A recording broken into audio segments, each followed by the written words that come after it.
I'm sometimes tempted to wonder, what's the point of philosophers? And then I remember Dan Dennett, and all is revealed, all is answered. Dan, I said that Jerry Coyne was my guru since John Maynard Smith died with respect to evolutionary genetics. Dan Dennett is my guru with respect to clear thinking and whether an argument that I want to put forward works, whether it's silly, whether it's obvious. I would always go to Dan in the way that I used to go to John Maynard Smith as a mentor and as a dear friend. He's one of the participants in the Four Horsemen DVD, which Josh produced, and it's a very great pleasure to me to invite him to speak to us today.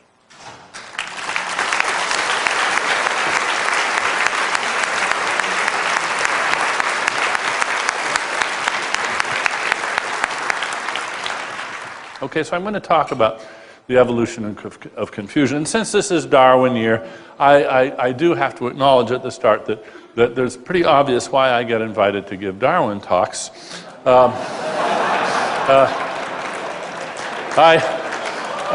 I seem to be getting to look more and more like him as time goes by. And he is my hero, so a nice person to look like. But in any case, what I'm going to talk to you today about is complexity in religion and design in religion. And earlier today, or no, yesterday, we heard P.Z. Myers talk about complexity in design. And I thought it would be interesting to look at a couple of interesting examples. What do we see here? We see two remarkably similar configurations. There's dark rocks at the center of a ring of lighter colored rocks, all of about the same size. And one of them is an example of design, intelligent design, and one of them isn't. You may already know the answers to them, but I'll just tell you what they are. The one on the left was an Andy Goldsworthy sculpture. And the one on the right was a patterned ground created by self-organizing freeze and thaw patterns in the Arctic. This was actually a cover story in Science back in 2003. Now, if you want to know how those are made, you have to sort of reverse engineer them. In both cases, there's a process. In one case, there is a plan, an organized, represented plan. In the other case, absolutely not. It's just a physical process and doesn't involve any life at all. And in fact, here's a few more examples. You might want to guess which of these are designed and which not. The one on the upper left and lower right are both not designed. Those are both formed just by natural tidal actions on certain sorts of coastal waters. And the other two are designed, and again we have an Andy Goldsworthy sculpture on the upper right. If you don't know his work, I highly recommend it. It's beautiful. And we can reverse engineer the rock system, and there's even a computer simulation that was done which showed how those rocks came to take on the remarkable pattern that they did. So what I want to do today, though, is talk about reverse engineering religion. Now, when you reverse engineer anything, you want to know how it works, what it does and how it does what it does. And one way to figure out how it works is to see if you can get it not to work. See if you can break it or induce pathology in it, and then learn something about how it works from how it fails to work when you can induce pathology. This is a well-established methodology across science, in fact, and in particularly in the area that I have spent really most of my sort of scientific research time, and that is in cognitive neuroscience, cognitive science, where we often use experiments of nature where we have human beings who have suffered in one way or another. They've suffered brain damage, or they've been subjected to one horrible or very unusual regime or another, or it may just be sitting in some psychologist's lab and having various things flashed at them for a while, and then you learn something about how the machinery works by seeing what kind of pathology or failure you can induce in the system. In fact, if you couldn't do that, you'd be hard-pressed to distinguish what you see from just magic or something. We have to understand how these things work. So now, what are the pathologies of today's religions? Well, how about preachers who are atheists? That would seem to be a fairly pathological state of affairs for a religion to have atheist preachers. And of course, there's lots of former preachers who are atheists. In fact, there's some in this room. And those in this room who would like to talk to me afterwards about their own experiences, I'd be very pleased to add you to our database. But we're mainly interested in preachers who are still in the pulpit, who still have parishes, who are still preaching. And so we're looking at closeted, non-believing atheists, clergy who are, closeted, non-believing clergy. And we have found, for this pilot study, 6 volunteers. They're between the ages of 37 and 72. Just 1 woman, 5 men. For ease of exposition, I'll say there's 3 liberals and 3 literals. That is to say, the literals came from quite conservative religious backgrounds where they tended to be literalist about the reading of the Bible. And the 3 liberals came from liberal churches where the wiggle room in understanding Scripture was already established in their childhood. So we have a Presbyterian, an Episcopalian, and a United Church of Christ for the liberals, a Methodist, a Baptist, and a Church of Christ for the literals. Now we haven't yet found a good Mormon or a Roman Catholic, but that may be phase 2.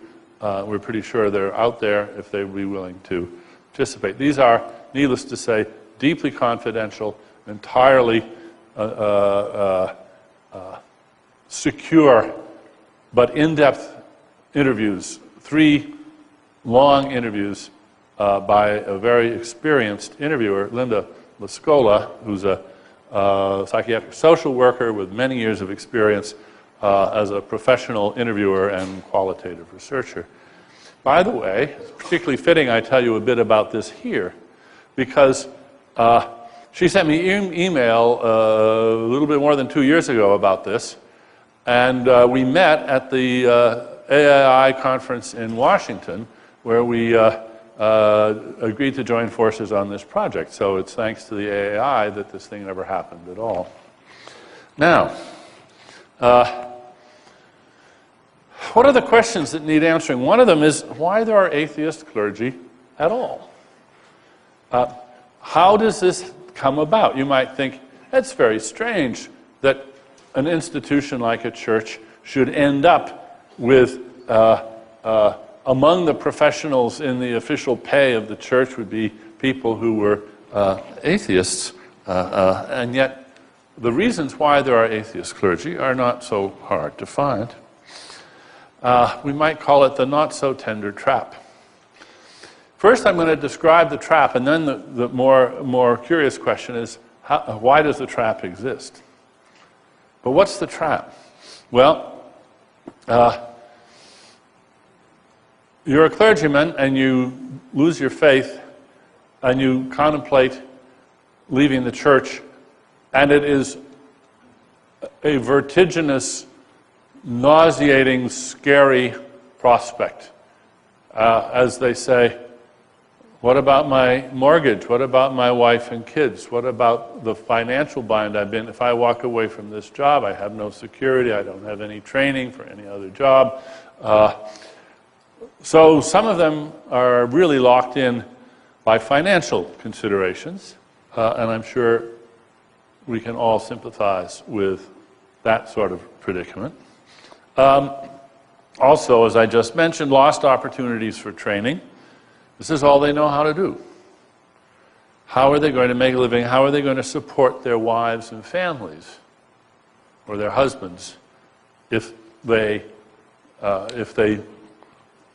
come out as atheists. Then, of course, there's the Concord fallacy. It is extraordinarily difficult to say, it's not so hard to say to yourself, interestingly enough, but it is very hard to say to the rest of the world, oh my, I have wasted the last 40 years of my life.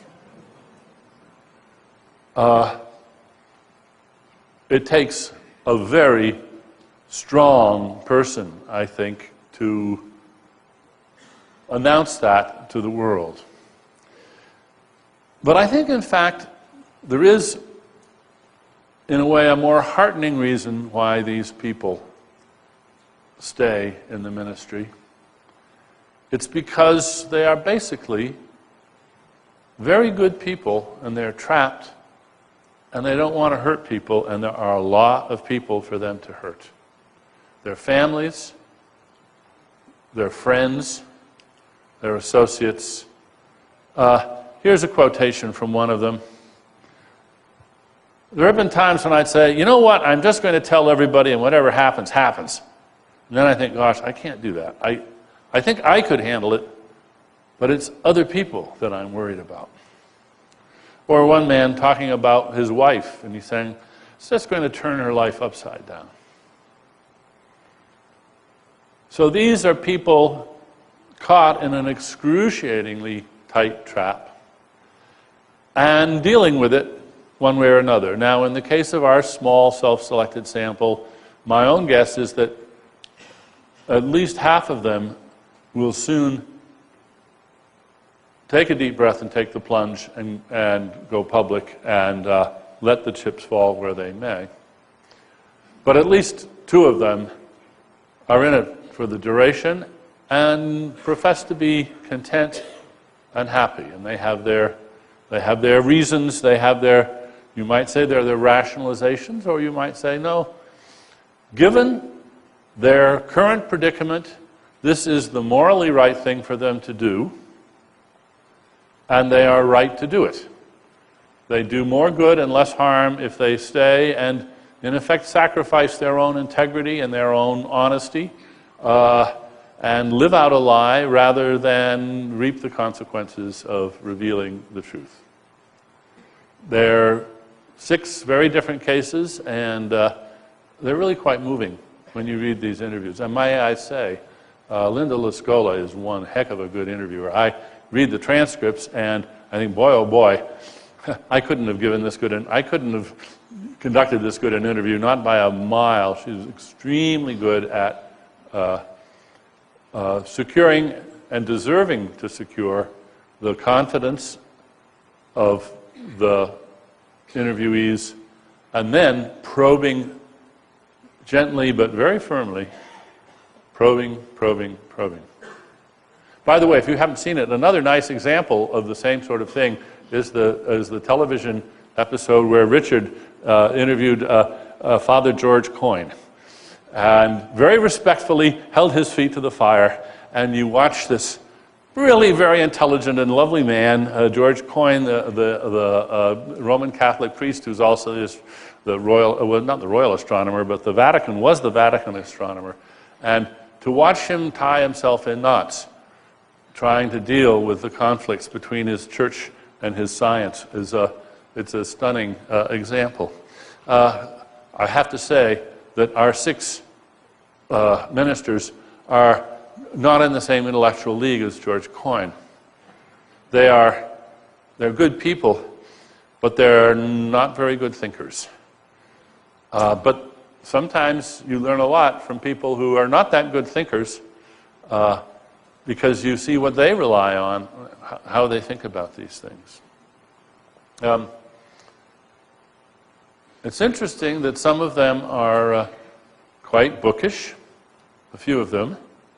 I'm sure Christopher Hitchens will be delighted to learn that it was reading God is Not Great, which was the tipping point for one of them. I think that would surprise a lot of people, but no, that was it. That's what did the job in one case. And the God Delusion was also on the reading list of at least half of them. So that our books are getting through, even to the clergy.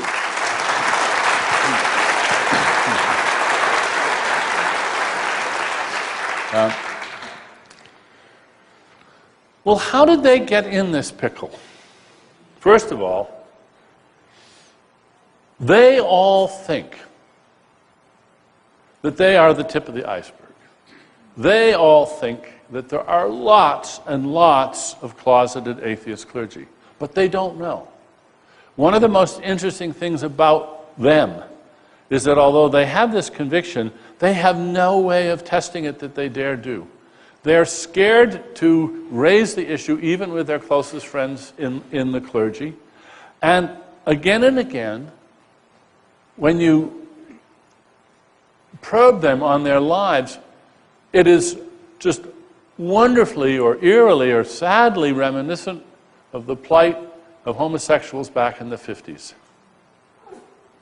They don't have any gaydar, or they don't trust their gaydar, and they're terribly afraid of coming out to the wrong person.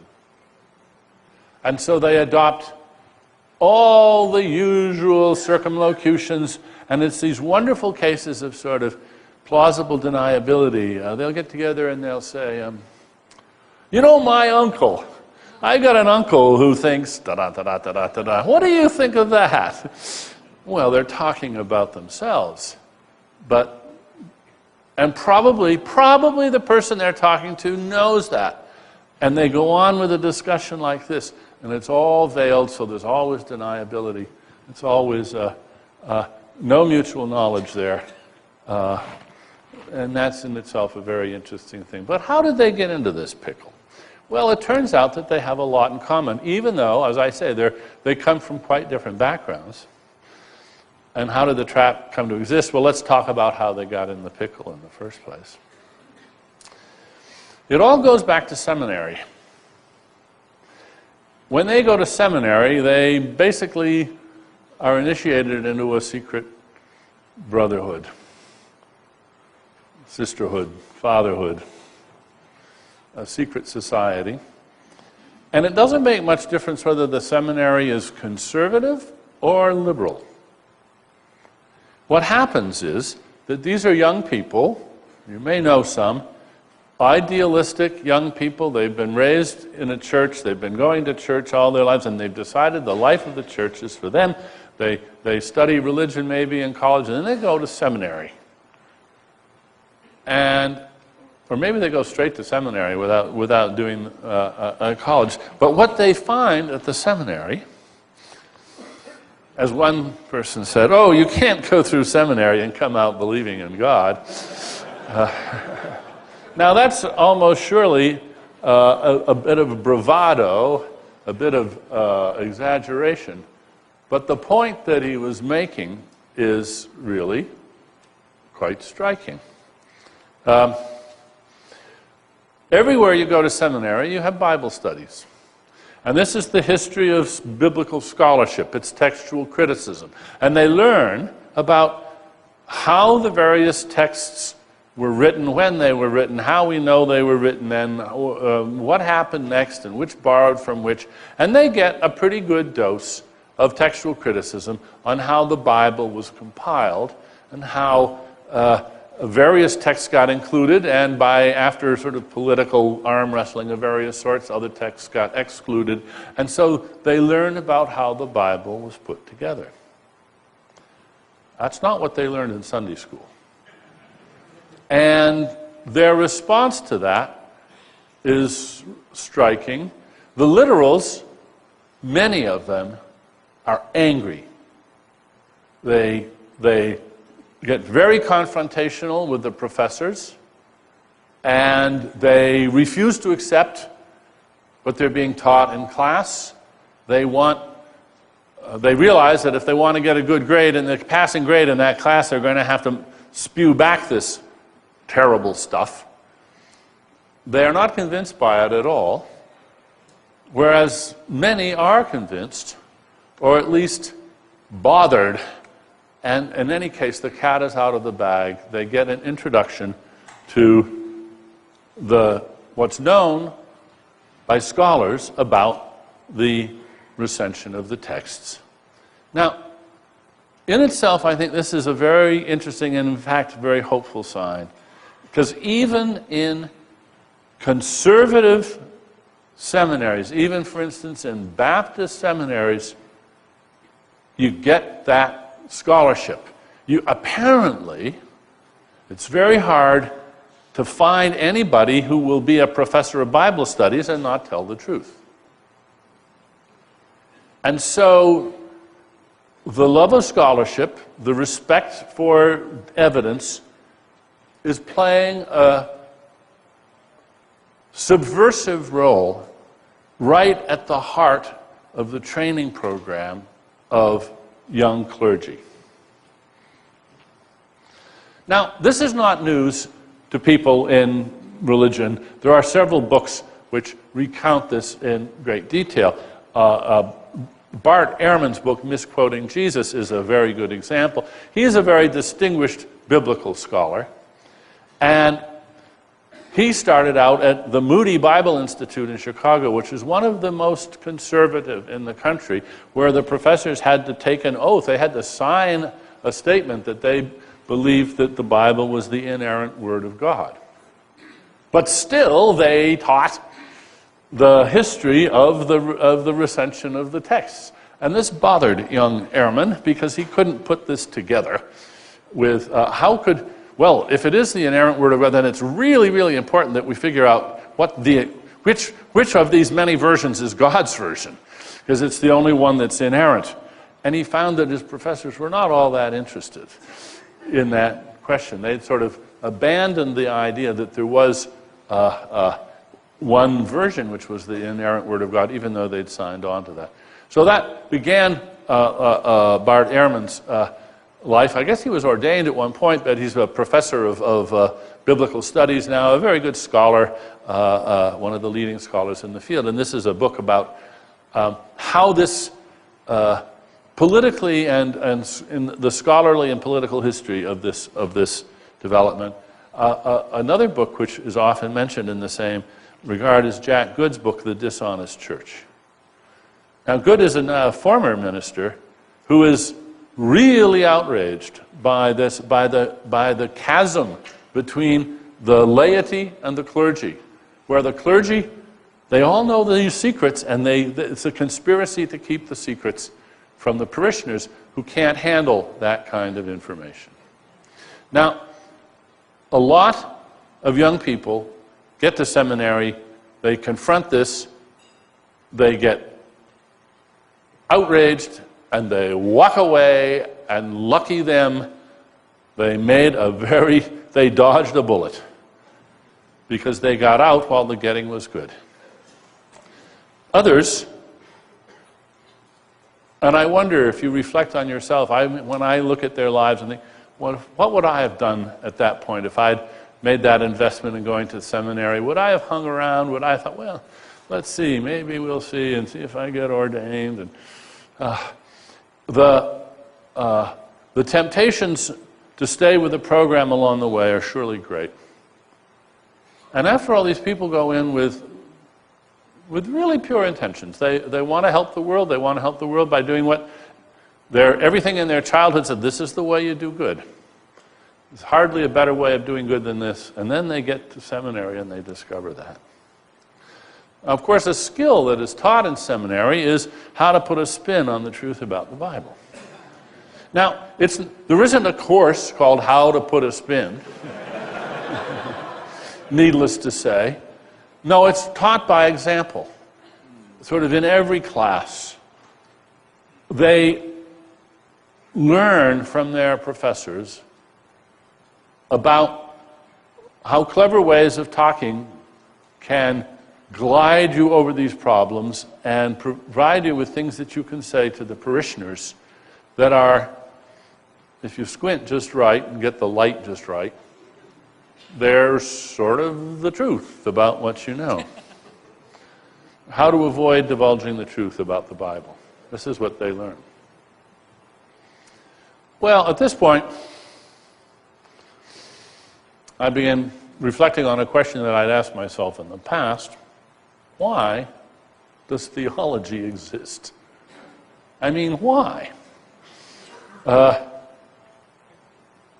are there people who devote their lives to being theologians?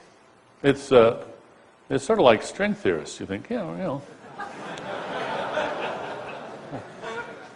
is it? And for years, I thought it was just sort of an excrescence, a byproduct of the way cultures treat religions. And you think that over the centuries, there's always going to be some curious and pretty smart people who just can't quite get their head around the standard stuff that they hear from the pulpit.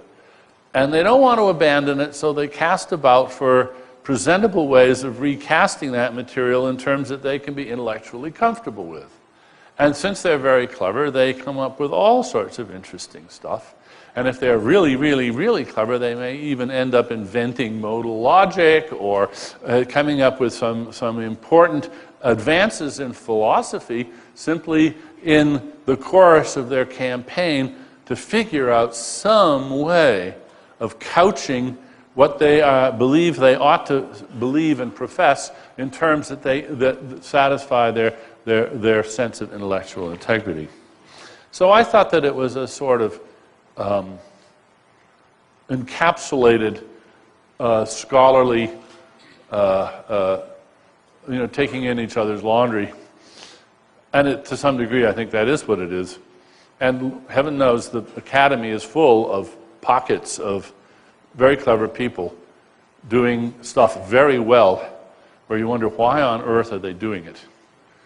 I like to quote Donald Hebb, one of my heroes, the great Canadian psychologist, who once said, if it's not worth doing, it's not worth doing well. You think about it, and you think what decimation this would do to academics if we applied it rigorously. There's a lot of people out there doing very well, very, very well, very professionally, things that probably aren't worth doing. And I thought that theology was one of those, but I've come to realize that it does actually have some users. There are some people who avail themselves of the work of the theologians. And who are they? They're the ministers who have to have an answer to what can I say to the parishioners. And so they're actually quite eager to read the latest theology, give them, and theology, of course, changes as times change because parishioners have different issues and problems and questions.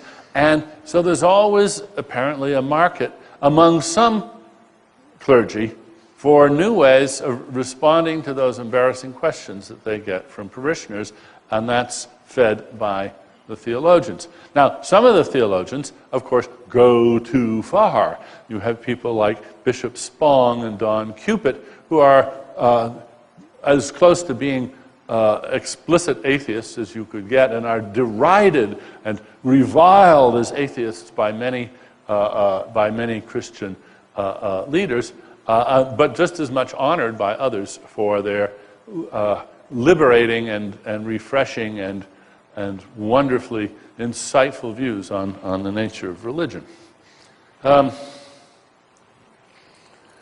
In other words, what I'm saying is that what theology is a compilation of ways of not coming clean about the whole enterprise. Or, as you might say, theologians are religion spinmeisters. That, I think, that's what theology is today, and I see no reason to believe it isn't what it's always been. I see that as its raison d'etre. Now, let's consider the canons of good spin. It is not a barefaced lie. You have to be able to say it with a straight face. Very important, it has to relieve skepticism without arousing curiosity. Oh, I get it. Oh, I get it. Oh, well.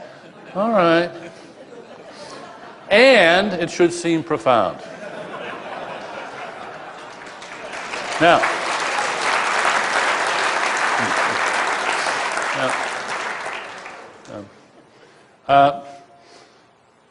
you've been introduced to some new terms. Kipple was one, and Granfalloon was the other. Yeah. Well, I want to introduce a term of my own that I coined some years ago, and that's deepities. Now, I didn't invent the word itself. The teenage daughter of a colleague of mine did.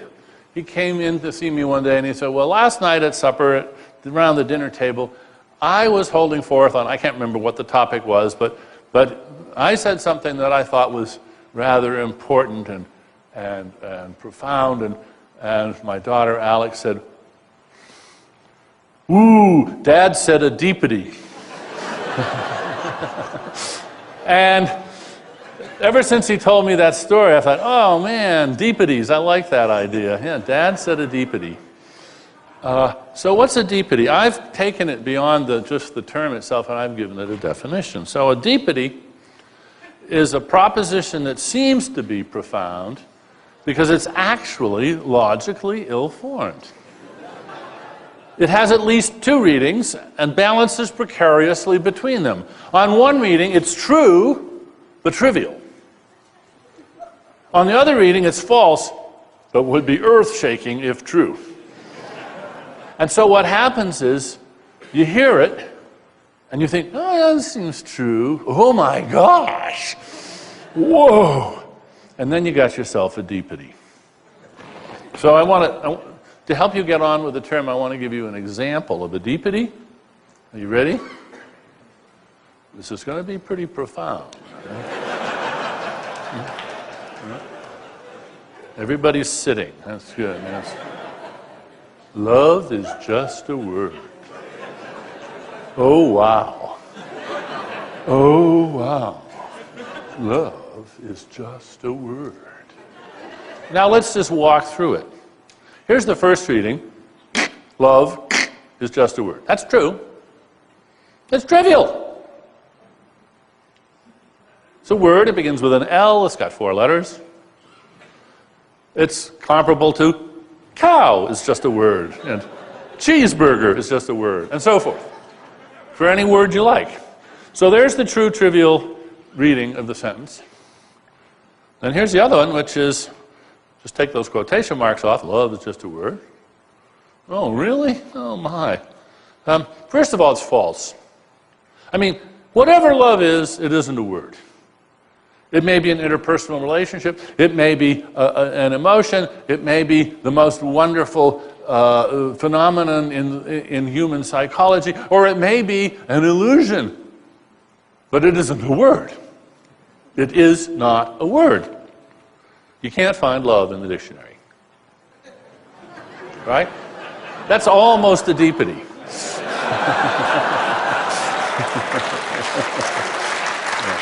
Now, or maybe that would be a good country western song, you know? So, what these are, and this is one of the common forms of deepity, it's really an elementary mistake. I catch my students in their essays doing it all the time. We have a name for it. It's called a use-mention error. It's confusing the use of the word with the mentioning of the word. That's why we philosophers get really nitpicky about saying you got to put quotation marks around words like that, because otherwise you have an ill-formed sentence. If you want to talk about the word love, put it in quotes, because you're mentioning the word, not using it. Okay? That's a use-mention error. It is such a common mistake, such an elementary mistake, that UME, I write it in the margin, you know. UME, use-mention error. So this is not, as it were, sophisticated stuff. This is a very common mistake. Now, Richard every now and then asks me, well, what's the point of philosophy, or why are there philosophers? You know? So here's a little example of some philosophers at work. Okay? Gottlob Frege, one of the great fathers of modern logic, famously and notoriously and perplexingly said, the concept horse is not a concept. This is paradoxical. Now, what he meant by that, if you're interested, and there's no particular reason to be interested, but what he meant by that is that given his theory of concepts, only predicates are really the names of concepts, and the concept horse is, of course, a subject. And so that's not going to be a concept. Is a horse, on the other hand, is a horse, that is a concept. Well, philosophers don't agree about Frege, about whether Frege is right about the concept horse is not a concept. There's a lot of literature debating that. But what every philosopher, I think, agrees on is that the concept horse is not a horse.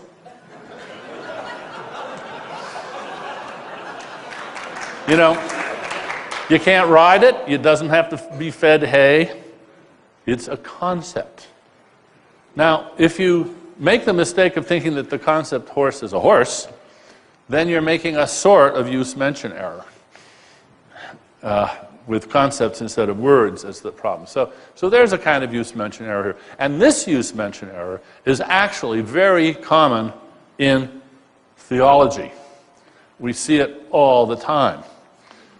Now here's Karen Armstrong. She wrote a book back in 1993 called A History of God. A History of God. Compare it with A History of the Easter Bunny, or A History of Superman.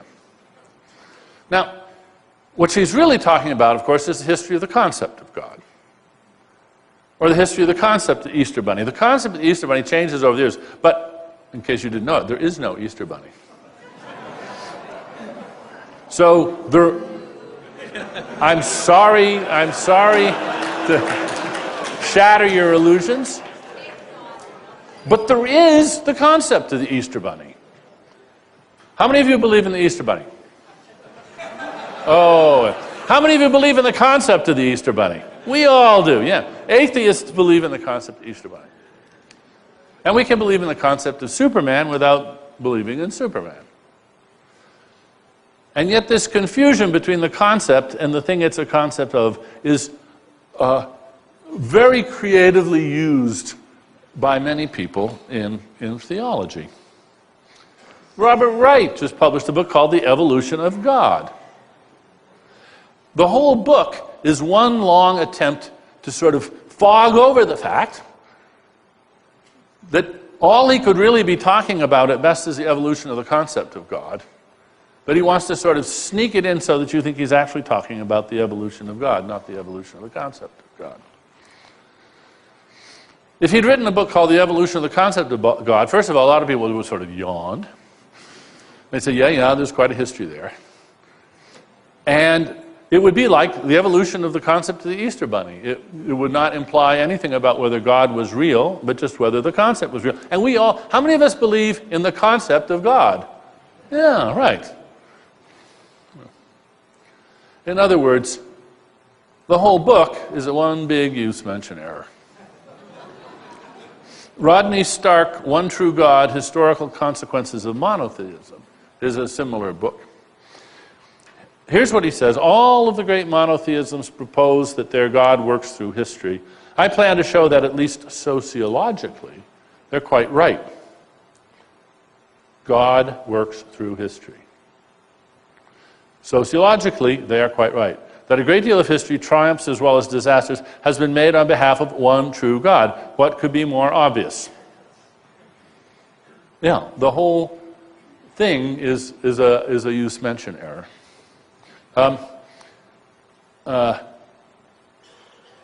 Here's one of our interviewers. God is literally what we would call a metaphor. Oh. Well, I don't know about you, but, I believe in metaphors. So I guess I can say I believe in God. Oh. If God's a metaphor, hey, that's easy. Or this is a different dodge, but You'll recognize it. When I lived in New Mexico, I heard these Native American storytellers tell creation stories, or other stories about their tribe. Then they'd say, maybe it didn't happen this way, but the story's true. Meaning there's truths in the story, but they're not literally true. This, of course, is a very well-known turn of phrase in many versions. It spreads effortlessly. It seems to be, I guess it's what I would call a good trick. It's discovered again and again and again. You don't even have to copy it from others. It's such an obvious move to make when you're pressed with an awkward question. Here's another quote from one of our interviewees. I define God as the process of creativity within evolution and human history that makes for greater humanization. This is clearly one of our liberals. Now, I think about this, I think, oh, well, if that's how God is defined, I think I believe in God. I think Richard probably believes in God. If what it is the process of creativity within evolution and human history that makes for greater humanization, well, I guess so. So if that's what God is, then that's another way of saying that you believe in God. And then Rodney Stark again. Rodney Stark is an interesting person because he's a very clever man, writes, he's really a sociologist, writing about religion. He clearly likes religions that are, he wants an anthropomorphic God. He thinks a God that you can't make bargains with, that you can't pray to, that you can't make promises to and expect returns from. He has a sort of economic theory about this. It's an agent you can bargain with. And if that's not your God, then he's just not interested. It's not a God for him. I do not mean to suggest that this portrait of God is the product of conscious human creation. No one sat down and decided, let's believe in a supreme God, surround him, her with some subordinate beings, postulate an inferior evil being on whom we can blame evil. Rather, this view tends to evolve over time because it's the most reasonable and satisfying conclusion from the available religious culture. Well, now, as you read this does seem to be a sociologist talking about the evolution of concepts, about cultural evolution, about the sort of mimetic transmission of these ideas. Then he puts a wonderful footnote on it. Nor am I prepared to deny that this evolution reflects progressive human discovery of the truth. In other words, in case you wondered, I'm not saying it's all just made up, it's all just a fiction. It might, for all we know, be getting, like science, getting closer and closer to the truth. Even though he's just described it as a process which would not, unlike science, have any reason for us to suppose it was the sort of process that would tend to get us to the truth rather than to a particularly satisfying falsehood. Now, back briefly to Karen Armstrong. On Fresh Air a week ago, she said, God is no being at all. Now, this is interesting. Compare 1 with 2. No being at all is God. Now, 1 is sophisticated theology. 2 is crude atheism. She's really down on crude atheism. Trouble is they're logically equivalent. If you put them into the predicate calculus, they come out with exactly the same formula. So they mean the same thing. But one of them is sophisticated, and one of them is that crude, primitive atheism that the Four Horsemen represent. And at this point, I think you can begin to see, I'm beginning to see more and more what I'm going to call the transparency of theology. That is, when you look at how it's conducted and how it's just so obvious. It's like a magician doing a trick where you can see the card up his sleeve. It's just not, it's just, and I was thinking about this. I was talking with Richard last night, and it reminds me, some of you will know this and some of you won't. How many of you remember John Lovitz and the compulsive liar? Ah, yes. So I'm going to do my John Lovitz inspired, here's Karen Armstrong. through the eyes of John Lovitz. Terry Gross says, well now, Karen, do you believe that God exists? Oh, now I think that's the wrong question. I really think, because you see, that supposes that God is a being that might exist or not. But God is no being at all. No, God is no being at all. In fact, God is being itself. Yeah, that's the ticket.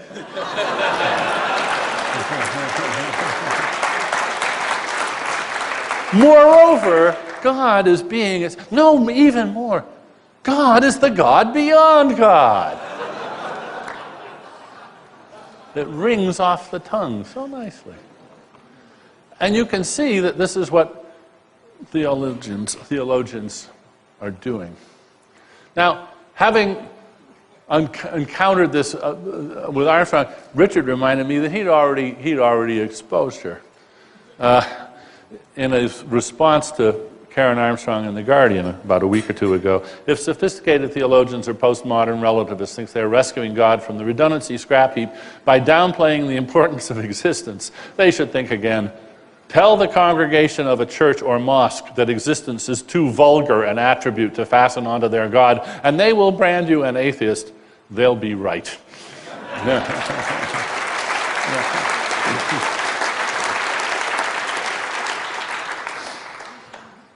I love this quote, God is so great that the greatness precludes existence. Now that's really deep. Now that's, and what I particularly love about it is that this was said by Raimundo Panikkar in 1989, and some years earlier, the wonderful novelist Peter de Vries parodied this very idea in a hilarious book called The Mackerel Plaza. It's a novel, one of his funniest. De Vries is an interesting man. Like Stark, he likes his religion anthropomorphic and bold and conservative, and he hated liberal, sort of suburban liberal Protestantism. He really didn't like that. And so he wrote a novel which has a character, Reverend Mackerel, who is the epitome of suburban liberal preacher. And there's a hilarious sermon, and the punchline of Mackerel's sermon it's one of my favorite lines of all times. And so, dearly beloved, it is the final proof of God's omnipotence that he need not exist in order to save us. Yeah. Now, Richard was asking me the other day, he and Christopher and Sam, less me, but I get a little of it, are often accused of being philosophical Philistines, crude, untutored people who shouldn't mess with sophisticated complexities in the field of philosophy. And he wanted to know, did I think that it was true, and that what philosophy should he read if he should repair this damage? I said, no, I just don't think it's true. I don't think it's true. I think that theology, and particularly philosophical theology, is a pseudo-sophisticated mug's game, and there's no reason to learn any of it because we've just seen some of the best of it, and it's full of I think, willful obscurity and willful use of deepities. So instead, what we should think about is the evolution of the God meme. And here, this is in a way partly a response to something that Peasy was talking about yesterday.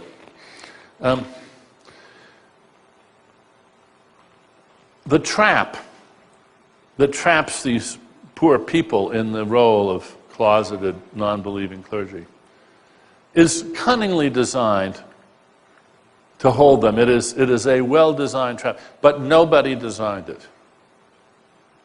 There's no mastermind. There's no ringleader. There may be individuals who have a very good idea about it and who want, for their own reasons, to perpetuate it, but that's not necessary. I think every detail of that institution, of that set of circumstances could arise by nothing other than natural selection, blind variation and selection, where these are such potent features of the institution that they get prolonged and become self-perpetuating, in spite of the fact that nobody really has to be their shepherd, their steward. They take care of themselves quite brilliantly over time. In the paper that Linda Lascola and I are going to write, we're going to look at that claim in more detail. What we have here, as so often in biology, is reasons without a reasoner. There's lots of reasons why biological structures take on the shapes they do, and why bones are the way they are, and wings and eyes and brains and proteins. There's lots of answers to a lot of why questions. And there's the reasons that we invoke are reasons that are not represented in the mind of God, nor are they represented anywhere until they're represented by the biologists that figure them out.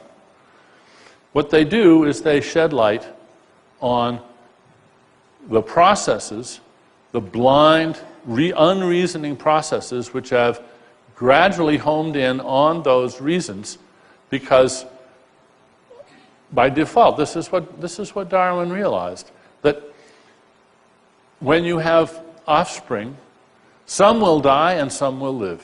Some will die for no reason, some will live for no reason, but some, there'll be a reason why they did better than the others. Those reasons tend to be perpetuated and honed and sharpened and built upon, and in that way, the process of natural selection gradually identifies and in effect endorses reasons. That's reasons without a reasoner. Now, when I talk this way, I recently have discovered a new term for this. It's called adaptationist paranoia. And there are two books that have recently been written which talk about this. One of them is by Richard Francis, and one of them is by Peter Godfrey Smith. I'm not going to give you the titles because the Godfrey Smith book is a really fine book, but it has this one, I think, big lapse, is that he buys Richard Francis's idea of and term adaptationist paranoia. And this is basically the same line that Gould and Lewontin championed 30 years ago, which shakes a finger at adaptationists and says that's not a good methodology. Well, no, it's a hugely successful strategy of research in biology. It can be overdone. There's such a thing as doing bad adaptationism. But if we do it right, we ask lots of why questions. And very often, we get really interesting answers which we can then use to test empirical hypotheses and make predictions. So I'm sticking by my guns and recommending that when we reverse engineer religion, same as when we reverse engineer birds or trees, that we look for the reasons why the parts are the way they are. And very often we're going to find that there's very interesting reasons indeed. And applied to cultural designs, it's actually the antidote to paranoia. We've had hundreds of years of social historians and critics and theorists looking at human culture, and particularly at religion, and seeing, like Paley, seeing all the design, all the cunning in the institutions. And because they're not used to evolutionary thinking, they think they've got to postulate a clever designer. These are the clever priest, the evil priest, the mastermind priest theory of how religions get established. No, we don't need masterminds at all. Just like beetles, or for that matter, palm trees, religions can benefit from adaptations that neither they nor anything else understands. The understanding comes later in the analysis, not before in the process of creation. Now, if we want to extinguish religion or encourage it to mutate into benign forms, We need to understand how it works and why. Thanks for your attention.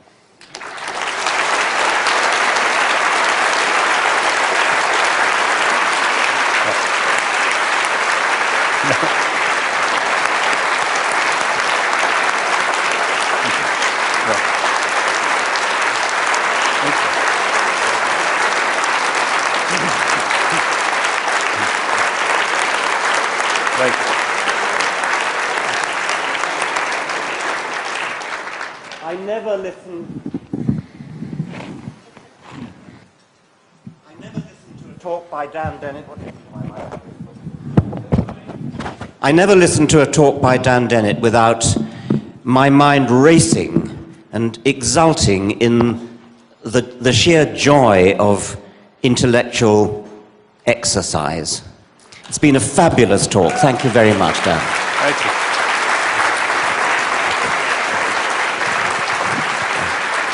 I'm afraid we have overrun time rather severely. Dan has said that he will try to discover the missing link, yes. Yes, and so we'll leave it to that. So thank you, Dan, very much. Okay.